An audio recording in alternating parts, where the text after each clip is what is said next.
In celebration of our 95th anniversary of the provincial government of Misamis Occidental, headed by our very hardworking Governor Attorney Henry S. Waminal, usa ang Asenso Trade Fair sa atoang event nga atoang pagasugdan na karong October 25, 2024. Gihimo nato ni para tagaan natong opportunity ang tagsa-tagsa ka LGU sa Misamis Occidental nga ma-showcase ang ilahang produkto ug turismo.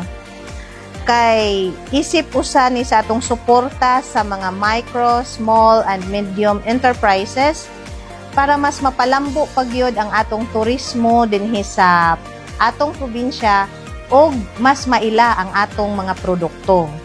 So aside ana, naatay mga commercial stalls or food stalls nga naa po diha na pahimutang para ma-encourage ang local investment or ma-encourage pagyod ang mga misamisnon nga magnegosyo.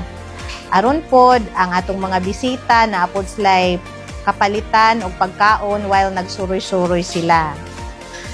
Og ang highlight nato sa atoang trade fair is makabaligya kita og bugas at a lower price at a price of 43 pesos per kilo para sa mga Asenso misamisnon.